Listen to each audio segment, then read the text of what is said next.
predicar esto fue el segundo domingo que tenía esta iglesia, o el tercer domingo creo, que tenía esta iglesia de inaugurada. Y yo pensaba, ¿por qué carta será la más pertinente enseñar para una iglesia que justamente acaba de nacer? Entonces yo pensaba que 1 Timoteo es una muy buena carta, porque si bien recuerdan el propósito que tenía Pablo para Timoteo con esta carta, era que supiese cómo debe de dirigirse la iglesia, que la iglesia sepa cómo debe ser dirigida, qué es lo que tiene que hacer para funcionar como iglesia. Y esto debido al contexto en el que estaba. Quiero hacer este pequeño repaso porque pasan muchas semanas y de repente hasta después de casi 2 meses volvemos otra vez a tocar estos temas, los recientes pastorales. Y es importante a veces entender estos aspectos del contexto, porque si vemos lo que estaba pasando ahí, la iglesia en donde está sirviendo Timoteo, a la que se está enviando esta carta, es la iglesia de Éfeso. Y anteriormente nosotros podemos ver en la palabra que hay una carta a Éfeso. Y de repente vamos a Apocalipsis y vemos que hay otro mensaje a Éfeso. Entonces, ¿en qué momento fue que estaba pasando esto?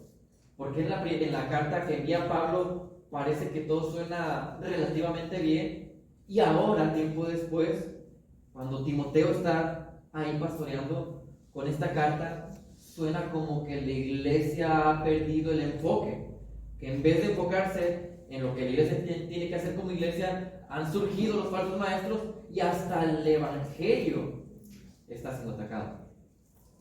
Ese es el contexto. La iglesia estaba siendo atacada principalmente en el aspecto del evangelio, y por esta razón lo que hace Pablo al principio, nomás inicia su carta, es decir, cuidado con estos falsos maestros. Tengan mucho cuidado con los falsos maestros, porque son así, y ese es su problema, y ese es su error, y se ven de esta manera. Prácticamente dice, identifíquenos. ¿Cuáles son esos falsos? ¿Cuál es esa manzana podrida que estaba afectando a la iglesia? Y en cuanto termina de mencionar ese cuidado o esa precaución respecto a los falsos maestros, llegamos a esta porción. Y en esta porción nosotros veíamos semanas anteriores que estaba enfatizando cuál es la verdadera gracia. ¿Por qué enfatizar cuál es la verdadera gracia? Porque justamente estaban atacando la gracia. Ellos estaban diciendo, no, tienes que hacer esto para ser salvo, no solamente Cristo.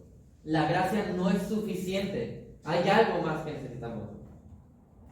Y el día de hoy, para Pablo terminar esta idea y continuar con otras cosas que son necesarias para la iglesia, vamos a ver la finalidad de la gracia. 1 Timoteo 1, 15 al 17. Lo voy a leer de nueva cuenta. Dice, palabra fiel y digna de ser aceptada por todos. Vean esa frase monumental que está haciendo aquí Pablo. Cristo Jesús vino al mundo para salvar a los pecadores, entre los cuales yo soy el primero.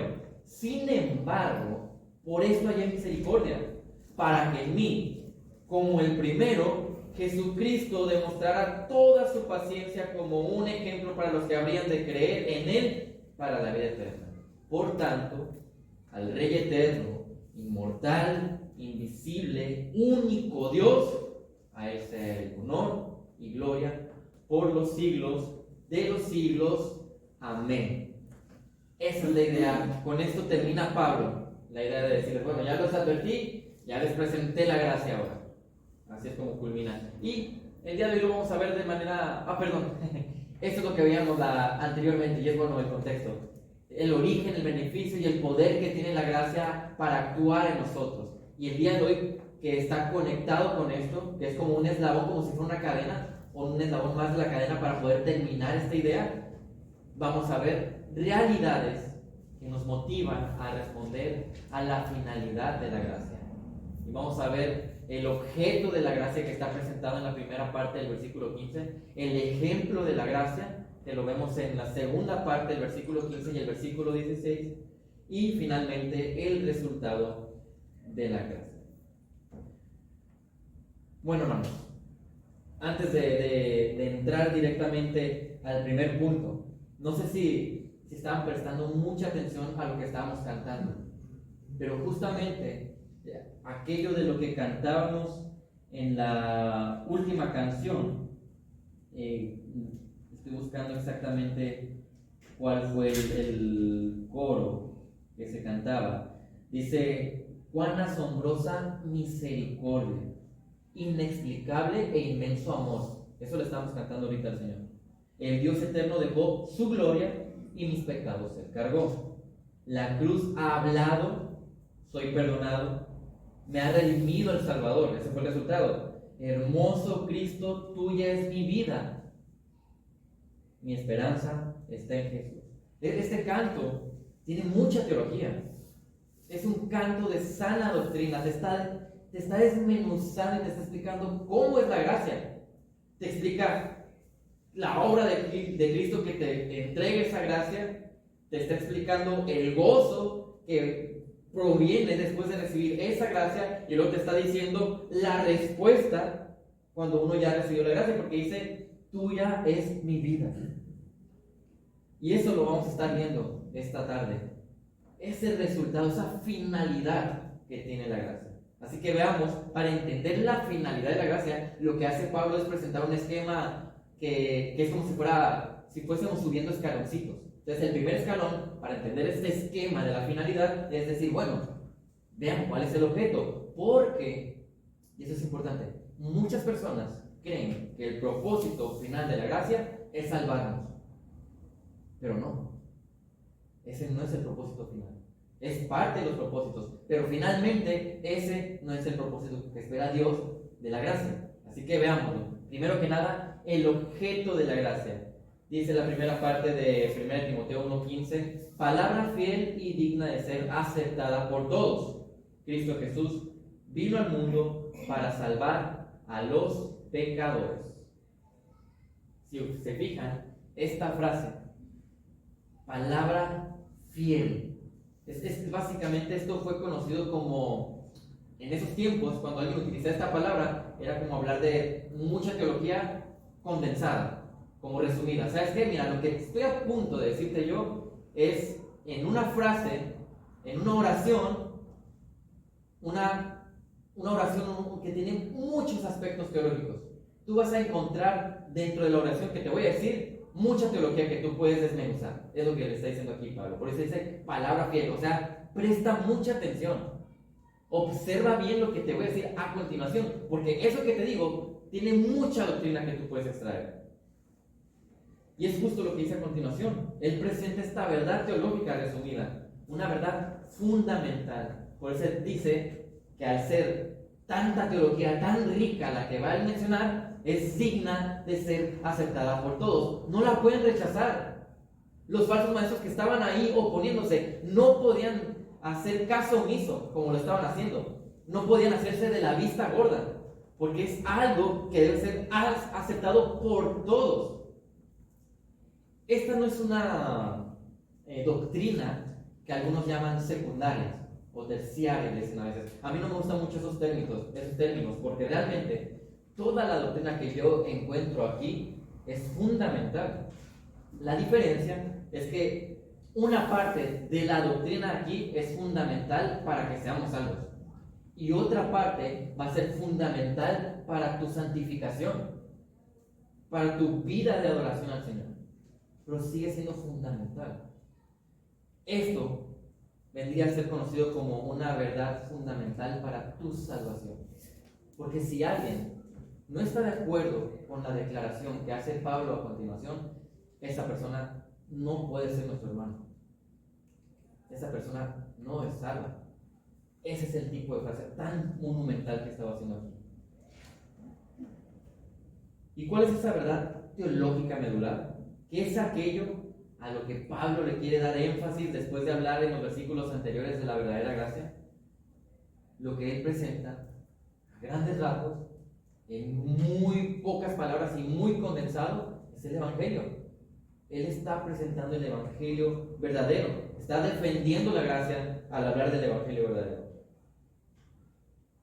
Y hermanos y amigos, personas que están aquí el día de hoy, no se vayan a dormir. Escuchen bien esto. ¿Por qué? Porque si usted duda de su salvación, Si usted no es creyente, necesita escuchar esto. Necesita darse cuenta de eso, para que entonces sepa lo que es la gracia y experimente la gracia. ¿Cuál es esa frase? Dice que Cristo Jesús vino al mundo para salvar a los pecadores.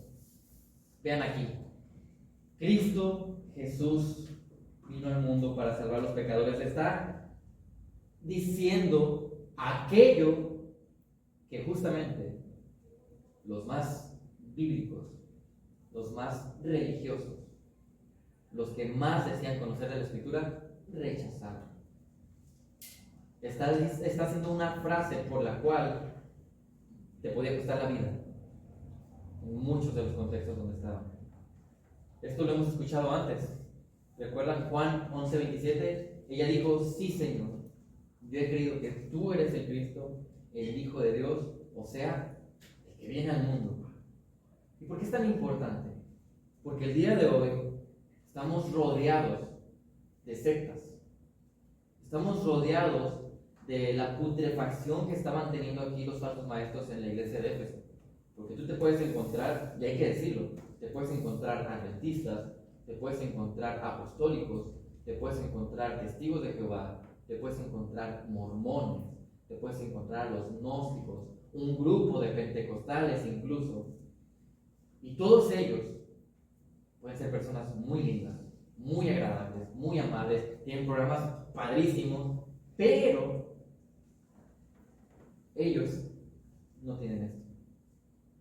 Su Cristo no es este Cristo que vino al mundo, no es el Mesías. Los judíos mesiánicos del día de hoy no lo tienen. No tienen esta verdad medular. ¿Y cuál es en el Evangelio el propósito de la venida de Cristo? Salvar a los pecadores. Ese es su propósito. Salvar a los pecadores. Esa es una enseñanza fundamental para tu vida. Lo vuelvo a repetir en Lucas más adelante. Porque el Hijo del Hombre ha venido a buscar y a salvar lo que se había perdido. Y ojo, poco a poco, conforme avancemos el día de hoy, van a darse cuenta de que estaremos también tocando una doctrina que es conocida como una de las doctrinas de gracia, que muchas veces la gente se opone a ello. Pero vean, ha venido a buscar y a salvar lo que se había perdido. Solo sigamos pensando en eso mientras seguimos avanzando, van a ver. El énfasis es entender que esta gracia que Pablo está presentando no es una gracia elitista, clasista, condicional, por algún esfuerzo que uno pueda tener o alguna obra. No es una gracia que se basa en ver si en el futuro la persona va a ser buena. No tiene nada que ver con eso la gracia. Al presentar la verdadera gracia, él está mostrando que su objeto le da mucho más valor. O sea, al ver el objeto de la gracia, que somos los pecadores, el pecado es descrito incluso en la Biblia como putrefacción, para que nos demos una idea. ¿Qué pasa, hermanos? Cuando un animal muere y de repente pasan los días y es verano y ya le pegó el sol, ¿cuál es el olor que empieza a salir? Es terrible. Ahora, ¿qué tan cerca podemos estar de esa putrefacción nosotros? Uno está a casas de distancia y llega el hedor, ¿verdad? De esa putrefacción. Bueno, eso es el pecado. De esa manera se relaciona el pecado, con ese tipo de putrefacción, algo que no quieres estar cerca de ello. Entonces, para un Dios santo, es imposible estar cerca del pecado. Por eso es el énfasis de la gracia y el énfasis de la obra de Cristo. Ese abismo que había entre Dios y nosotros se destruye, o se ha creado un puente más bien, el cual es Cristo, por medio de esa gracia. Por eso la gracia tiene muchísimo más valor cuando uno entiende nuestra propia condición de putrefacción. Cuando vemos lo perdidos que estábamos, es cuando le damos el valor a la gracia. Ahora sí vemos a la gracia como un regalo y no como algo que yo merecía. Es una gracia que cubre a pecadores sin distinción. Y lo decía en la mañana Pastor Antonio, que es impresionante cómo de los millones y millones de personas que van al infierno, nosotros somos de ese puñito. Un puñito que por misericordia y por gracia Dios decidió rescatar. Eso le da mucho valor a la gracia. Eso hace que provoque gozo, pero también como un peso de responsabilidad, porque ¿cómo debo responder ahora ante este regalo que el Señor me ha dado? Evidentemente no estamos diciendo de ninguna manera que la obra de Cristo en la cruz pagó los pecados de todos los pecadores de la historia. Y eso es lo que quería que pensaran. Hay personas que creen que Cristo vino a morir por todos. Todos, dicen. Lo cual, cuando uno interpreta la Biblia, hace una hermenéutica y una exégesis, la Biblia tiene que tener, la interpretación tiene que tener armonía con toda la palabra. Y es absurdo, la verdad, absurdo pensar que Cristo vino a morir por todos. Porque si Cristo vino a morir por todos, ¿qué pasó con los que murieron antes de que Él llegara? Y si Cristo vino a morir por todos, ¿quiénes van a ir al infierno? ¿Cuál es la condenación? Entonces, ¿de qué me sirve la gracia, no? Y claro, hay muchos más argumentos que podemos dar, pero la misma Biblia lo enfatiza y es algo que en alguna manera le da muchísimo más valor a la gracia, porque te hace darte cuenta que tú eres de esa minoría por gracia. Este objeto de la gracia observado no debe ser simplemente una verdad teológica que llena nuestro entendimiento. Esto debe cambiar mi manera de pensar, debe cambiar mi manera de ver lo que Dios ha hecho por mí, para que ahora con este entendimiento que yo adquirí, yo pueda someter mis emociones a esto que aprendo y ahora verlo reflejado en cómo estoy actuando en mi vida. Mateo 5, 3-4 dice: bienaventurados los pobres en espíritu, pues de ellos es el reino de los cielos. Bienaventurados los que lloran, pues ellos serán consolados. Tenemos muy fresco esto en Palabra de Cristo porque justamente el pastor Antonio en la escuela dominical está enseñando Mateo y justamente estamos viendo las bienaventuranzas ahorita. Ahora, ¿por qué estamos citando esto en este momento? Porque nosotros le damos el valor a la gracia justamente porque sabemos que somos pobres en espíritu, que nosotros estamos mendigando espiritualmente en la vida. Un mendigo que tiene alguien de la calle, ¿por qué mendiga? Porque no tiene nada, porque no puede hacer nada para conseguir algo de valor. Esa es nuestra situación espiritual, por eso mendigamos. Pero no solamente eso, y esto yo quiero que lo vean para que lo apliquemos en nuestra vida. Dice: bienaventurados los que lloran. Dice: los que lloraron, pues ellos serán consolados. ¿Por qué lloraron estos bienaventurados? Porque se han dado cuenta de su situación espiritual. Es esta situación de putrefacción. La vieron su incapacidad de salvarse. Pero ¿cuál es la esperanza para ellos? Serán consolados. Esa es la gracia y esa es nuestra actitud. Prácticamente esta parte de las bienaventuranzas te dice: humíllate, porque al que se humilla el Señor lo levantará. Estos pobres y llorones están en ese estado ya que adquirieron el entendimiento de esta verdad, el entendimiento del Evangelio. Básicamente vemos la reacción natural del creyente genuino cuando entiende el Evangelio. Esa es la reacción. Si alguien dice que es creyente, pero no hay una reacción de necesidad por el Señor, una reacción de pesar por el pecado, es cuando uno puede dudar de su conversión. Porque los hijos de Dios necesitan de Dios, y los hijos de Dios se duelen con el pecado.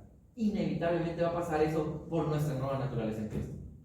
Pero cuando no pasa eso, A lo mejor no hay una nueva naturaleza en Cristo. Por eso no me pasa nada de eso. Puede ser.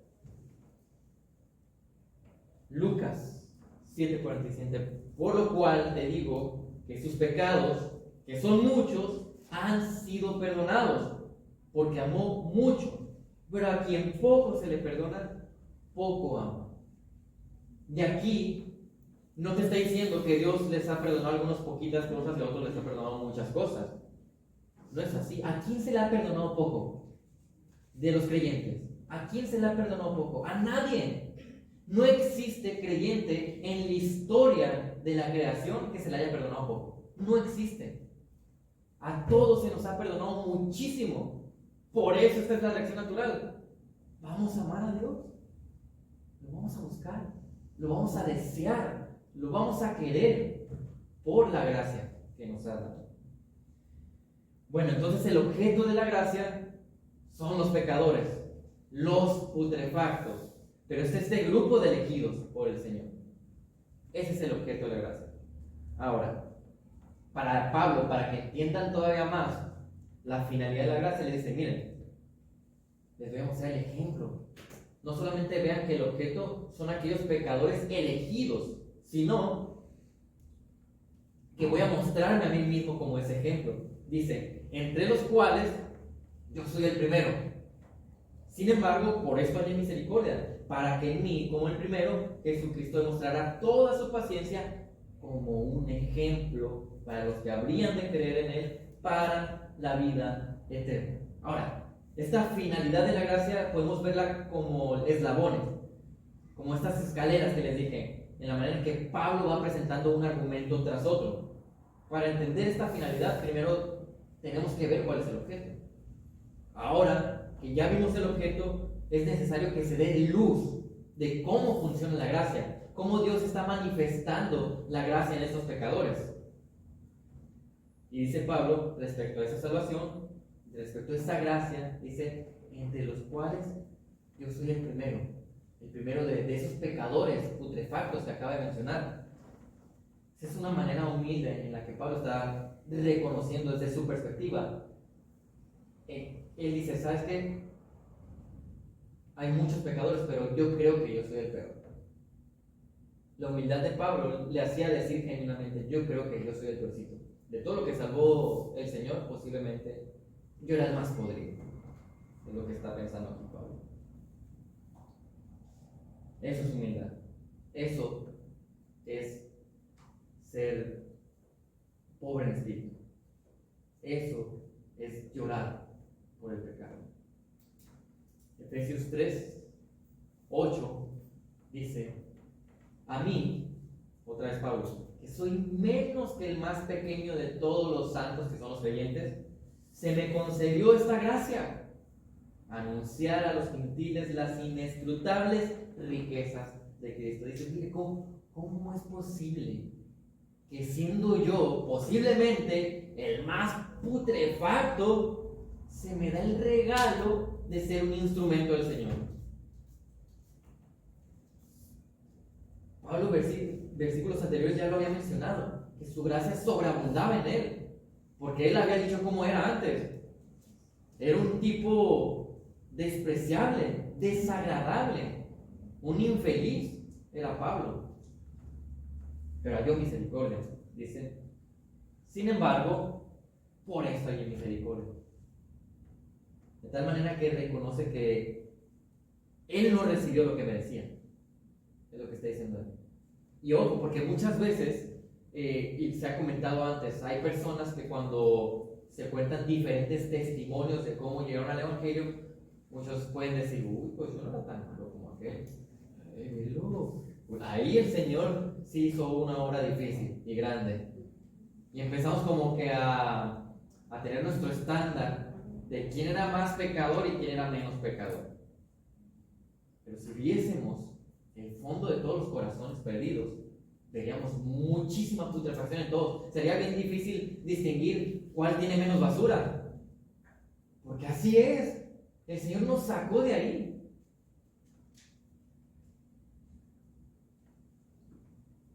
Entonces, halló misericordia.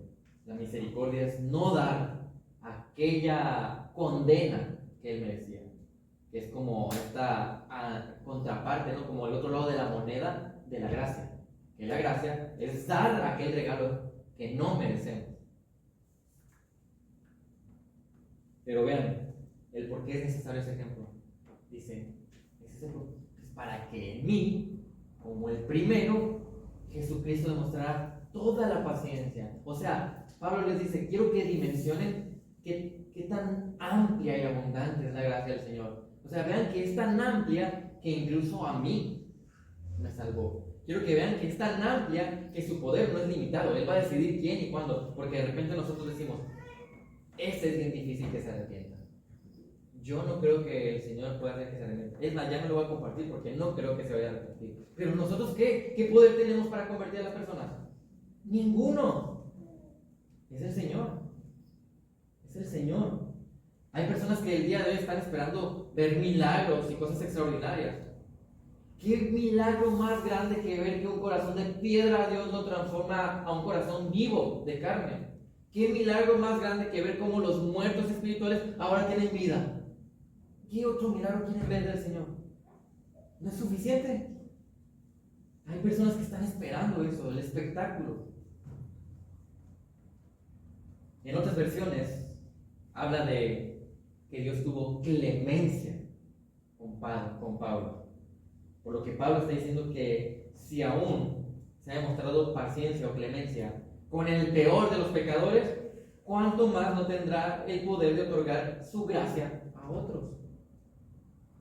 Y eso es algo como una verdad teológica muy fundamental. El Evangelio es inclusivo, porque se le presenta a todos. Sin embargo, también es exclusivo, porque solo pocos van a recibir este llamado irresistible de parte del Señor. Entonces, dice que fue un ejemplo para los que habrían de creer. ¿Para quiénes es esta gracia? Para los que habrían de creer. Y eso es lo que argumenta, o es uno de los fundamentos para decir que Cristo no vino a morir por todos, porque es para los que habrían de creer.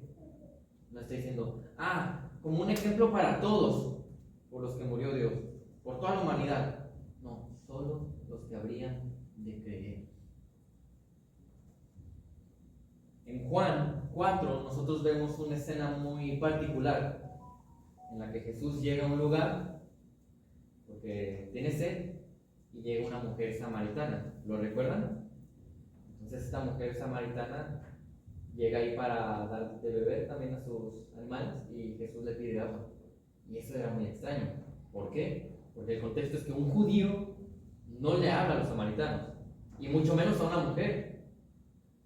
Pero Jesús tuvo la iniciativa y habló con ella y le pidió agua. Y esta mujer, como en la historia, si lo contextualizáramos, diríamos como que está medio sacada de onda. ¿Este hombre qué trae? ¿Por qué un judío me está hablando a mí?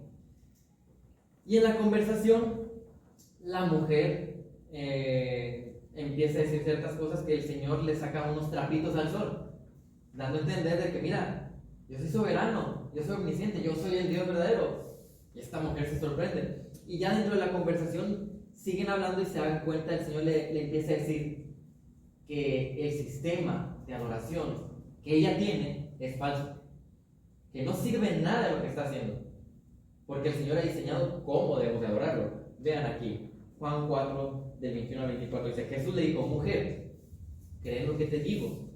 La hora viene cuando ni en este monte, ni en Jerusalén, o sea, ni el lugar que ustedes tienen que crear, que es de mentiras para adorar, ni en Jerusalén, que es donde se adora al Señor, al Padre, dice que ni en Jerusalén adorarán ustedes al Padre. O sea, ya no se va a necesitar eso. El 22, ustedes adoran lo que no conocen. Unos dirían el día de hoy, ¡ay, qué duro! No le diga eso. Se va a sentir y ya no va a querer escuchar el Evangelio. Vas a cerrar las puertas para que te escuche. No, necesitan escuchar eso. Necesitan saber que están equivocados. Entonces dicen, nosotros adoramos lo que conocemos, porque la salvación viene de los judíos. Ese es como un golpe al estómago, ¿no?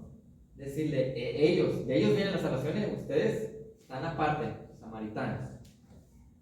Sin embargo, no lo deja ir. Pero la hora viene, y ahora es cuando los verdaderos adoradores adorarán al Padre en espíritu y en verdad. Porque ciertamente a los tales el Padre busca que lo adoren. Y culmina con este versículo muy conocido por muchos: Dios es espíritu, y los que lo adoran deben de adorar en espíritu y en verdad. Le dice Jesús: ustedes, samaritanos, a lo mejor tienen una motivación muy bonita, son muy sinceros en su adoración, pero les falta la verdad. No es correcta esa adoración. Así no es. Y hay otros, como los judíos, que podían haber tenido la verdad, pero no el espíritu, no tenían esa motivación correcta. Era lo que les faltaba. ¿Por qué estoy mencionando esto? Si estamos hablando del ejemplo de la gracia. Porque ese es un ejemplo de la gracia del Señor, en donde Él dijo: ya, se rompe aquel velo, ahora tienen acceso a mí, ya no necesitan un templo, ahora yo estoy accesible a ustedes, y ya no me necesitan a mí, Jesús, aquí, porque el Espíritu Santo va a venir con los creyentes. Y esa es la gracia. Ese es uno de los ejemplos de la gracia, de aquel misterio del que hablaban en el Antiguo Pacto, revelado por fin. La iglesia, el desconsolador con nosotros, es eso. Y es que ahora nosotros somos adoradores en espíritu y en verdad, no como los samaritanos y no como los judíos, sino como la iglesia que el Señor ha ahora conformado. Entonces necesitamos ver cuál era el objeto de la gracia para entender después mucho más con el ejemplo que estaba dando Pablo. Y todo este argumento se conecta con lo que dijo 3 versículos anteriores para decir nada más: este es el punto, este es el propósito o el resultado que espera Dios de la gracia. Por tanto, al Rey eterno, inmortal, invisible, único Dios, a Él sea honor y gloria por los siglos de los siglos. Amén. La conclusión es: si la finalidad de la gracia es salvar a los pecadores, mostrarnos su ejemplo, o sea, su alcance, la respuesta o el resultado que debe de ocurrir es la gloria de Dios. Por eso les decía al principio, muchos creen que el propósito de la gracia es salvarnos solamente. No. Dios desea que le adoren. Por lo tanto, Él desea que le den la gloria. Él dice: yo diseñé todo esto para que me glorifiquen prácticamente. Si el Señor ha permitido que todo ocurra como ha ocurrido desde el inicio de la creación hasta el día de hoy, y como lo vemos eso que va a pasar en el futuro, es para que le demos la gloria. Es para que Él sea exaltado. El resultado natural del creyente será exaltar al Señor por su obra de gracia. Por esta razón, Pablo justamente hace la conclusión. Por eso dice: por tanto. Aquí, cuando nosotros leemos la Biblia, tenemos que ser muy atentos a ese tipo de palabras. Pero, sin embargo, por tanto, ¿qué te indica todo esto? Por tanto es como si dijera: concluyendo, ahora sí, después de toda la teología que dije, esto tiene que pasar.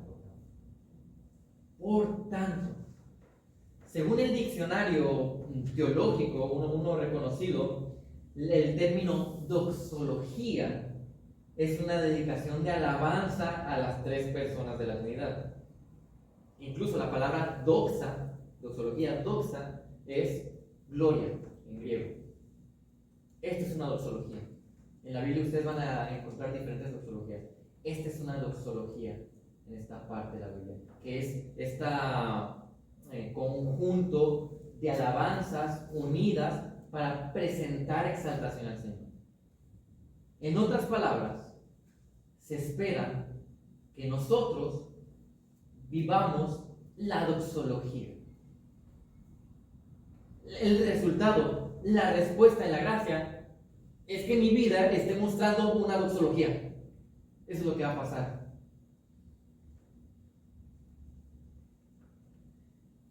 Dice, primeramente, en este caso, exaltar al Rey eterno, hablando de cómo Cristo es persistente, le está atribuyendo estas características que solamente se atribuyen a Dios, a Cristo, el Rey, no solamente nuestro Salvador, el Rey. Y cuando el Rey dictaba algo, un mandato, ¿qué hacían los súbditos del Rey? Obedecían. Eso es lo que tenían que hacer. Bueno, pues tenemos que verlo como nuestro Rey eterno. Una vez que nosotros empezamos a pasar de la cabeza al corazón esta teología, se ve reflejado en cómo estás caminando. Muchas veces lo dejamos aquí. Sí, yo sé que el Señor es mi Rey. Sí, yo sé que es inmortal. Sí, yo sé que es invisible. Y sabemos muchas cosas, pero ¿cuánto de eso yo lo he aceptado realmente para que entonces se vea reflejado en cómo vivo?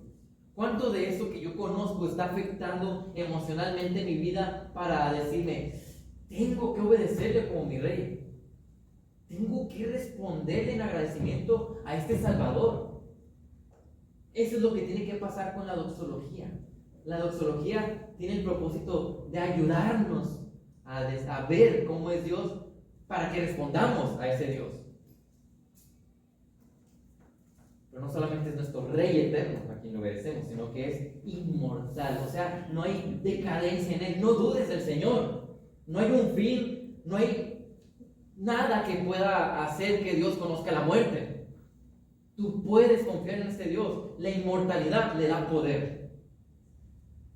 Estamos diciendo, este Rey eterno al que tú obedeces tiene el poder de todo.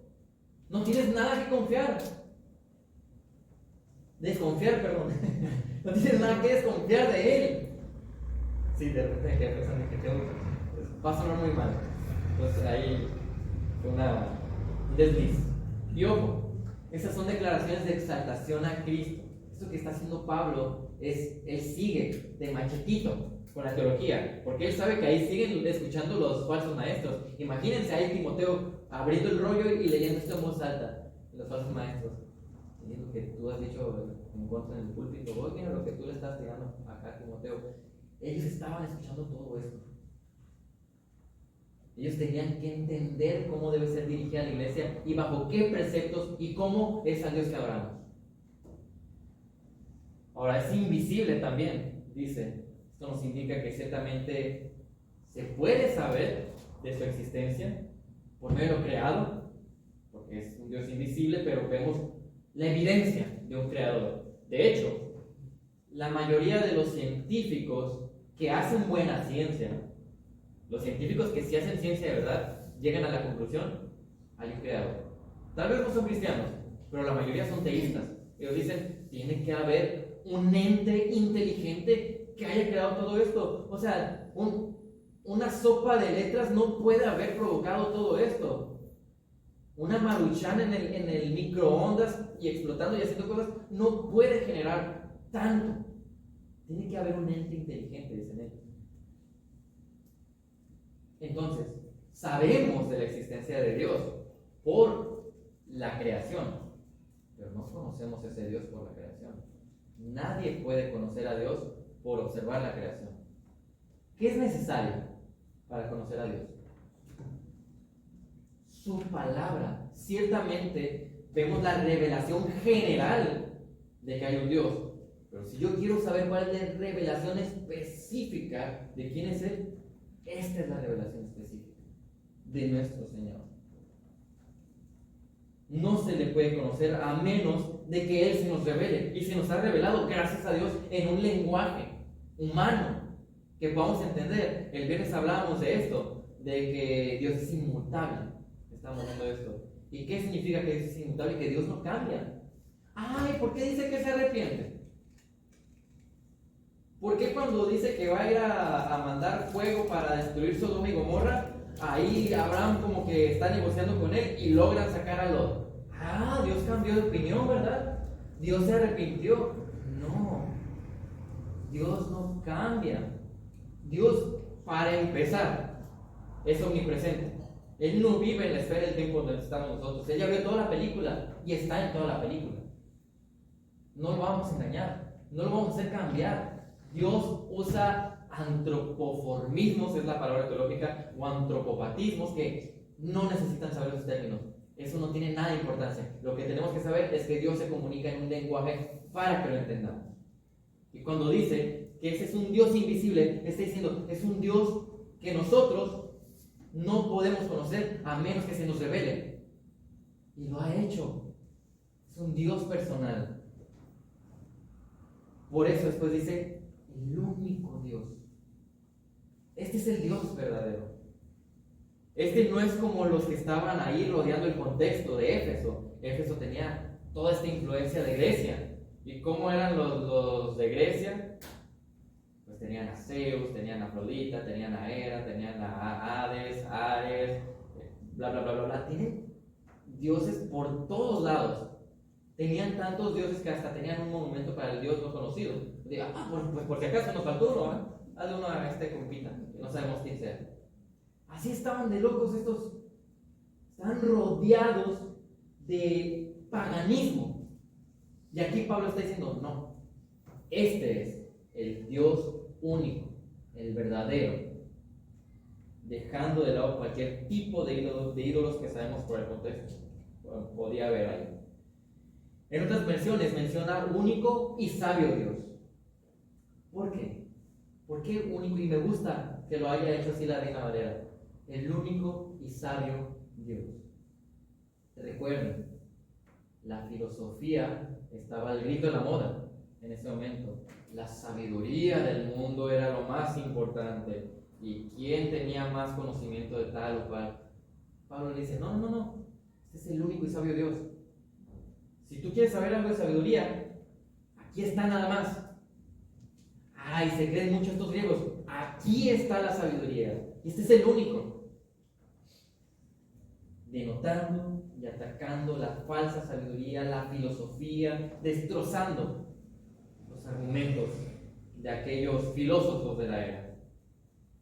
Y termina, después de mencionar estas características que exaltan a Cristo, a Él sea honor y gloria. Esta es la frase habitual para culminar las doxologías. Prácticamente te dice, mira, ¿viste este Dios que te escribí? ¿Viste las características que tiene este Dios? ¿Te das cuenta quién es Él? Bueno, esto tiene que pasar. A Él le tenemos que dar la gloria. A Él tienes que honrarlo. Cuando te das cuenta de quién es Él, esto va a pasar. ¿Y cuánto tiempo? Bueno, pues los domingos le voy a dar honor y gloria. Bueno, a lo mejor como tengo sangre judía, 6 años sí y uno no, 6 años sí y uno no. Por los siglos de los siglos, amén. Él va a seguir siendo el Rey eterno, Él va a seguir siendo el inmortal, el invisible y el único Dios y sabio por los siglos de los siglos. Él va a seguir recibiendo el honor y la gloria por los siglos de los siglos. La eternidad, siempre. Dios no va a menguar. Y tal vez estas declaraciones teológicas son comunes, conocidas por nosotros. Sin embargo, esto debe afectar en gran manera nuestra vida. Justamente, si estamos de acuerdo con esto, y si lo estamos declarando, lo estamos cantando, yo tengo que vivir a la luz de esa verdad. Tiene que haber coherencia entre lo que creo, entre lo que predico y lo que yo vivo. Tiene que existir esa coherencia. Si no hay coherencia ahí, es hipocresía.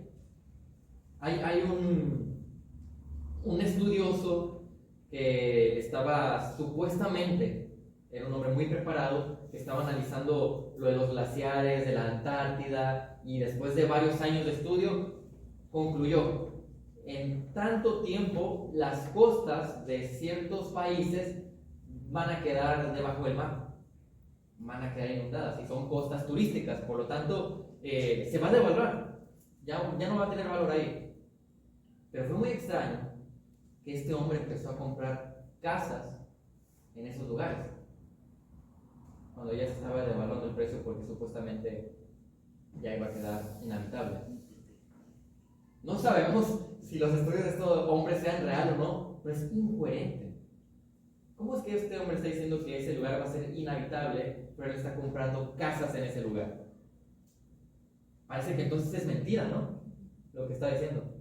Entonces a veces como cristianos nos vemos como mentirosos. Parece que es mentira que digo que amo a Dios y luego veo lo que está pasando en la semana en mi vida. Parece que es mentira que digo que soy su seguidor y luego pongo cualquier tipo de excusa para no venir a la iglesia. Parece que es mentira que digo que puedo vivir una manera digna del Evangelio y luego hago todo lo contrario a la gloria de Dios. Y esto lo estoy mencionando porque este debe ser el resultado de la gracia. Esa es la conclusión de Pablo. Si ya les he demostrado la gracia, ahora tienen que vivir esa gracia. En obediencia a nuestro Rey eterno, acudiendo a Él como nuestro único Dios, que nos puede dar sabiduría, dirección, viviendo para Él, analizando cada área de nuestra vida, observando que esta vida sea para su gloria, que de verdad, muy sinceramente, analicemos nuestra vida y digamos, sí, esto que hice sí le agrada o no le agrada, pero muy sinceros, porque somos buenísimos para poner excusas, muy buenos. De verdad, es que tenía que ser prudente con estas personas y no podía decir la verdad en ese momento. Era cobardía, al final de cuentas. No, es que yo soy muy perseverante porque la Biblia enseña que hay que ser perseverantes y nada más somos tercos. Somos buenísimos para cambiar la moneda y poner etiquetas a nuestro pecado, etiquetas bonitas obviamente, que parezcan santas. Debemos de ser adoradores en espíritu, o sea, con la motivación correcta, con el Espíritu Santo moviéndonos a adorarle, pero en la verdad, basados en la verdad. Y el adorador en espíritu y en verdad no viene los domingos. El adorador en espíritu y en verdad viene los domingos y los otros días de la semana sigue siendo ese adorador. La conclusión de esta idea es, puesto que hemos recibido la gracia inmerecida, la respuesta de nuestra parte es una vida entregada a Él. Que le dé la gloria en cada aspecto.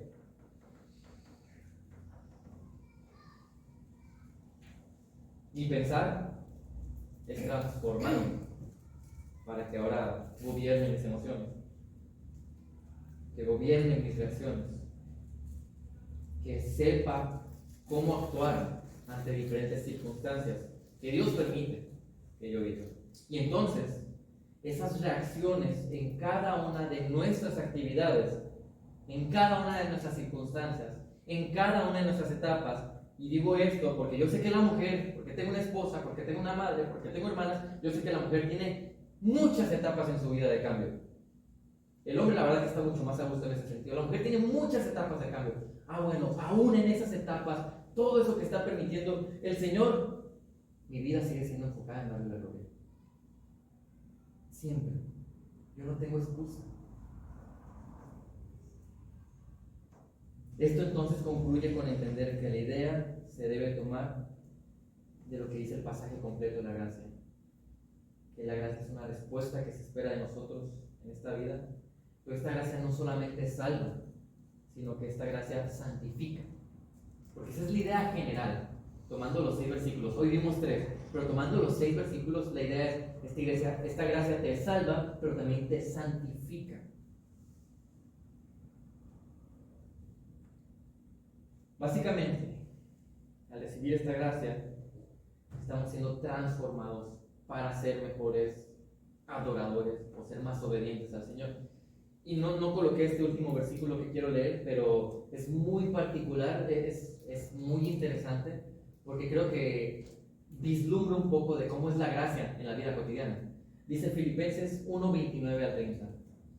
Dice, porque a ustedes se les ha concedido por amor de Cristo, no solo creer en Él, sino también sufrir por Él, teniendo el mismo conflicto que vieron en mí y que ahora oyen que está en mí. Ahora, lo interesante, Pablo está mencionando esto en una situación en la que él estaba preso. ¿Sí? Él estaba preso, privado de su libertad, y él está diciendo, ¿sabes qué? Dice, se les ha concedido por amor. Esa frase, se les ha concedido por amor, en el original es gracia. Él está diciendo, para el creyente es un regalo que no merece, pero es un regalo, no solamente el creer, o sea, no solamente el regalo es la salvación, sino también sufrir por Él. Para ti, creyente, es un regalo bueno que sufras, te está diciendo. Es bueno que suframos. El Señor usa el sufrimiento para hacernos más aptos para vivir esto. El sufrimiento es buenísimo para el creyente. No es deseado, ciertamente, ¿no?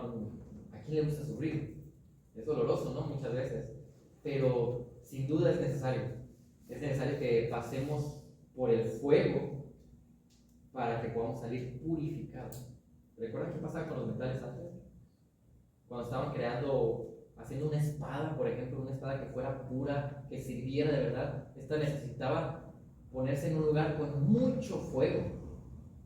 Pero no solamente necesitaba fuego, sino que aparte le dan trancazos a la espada para que esta quede lista para cortar.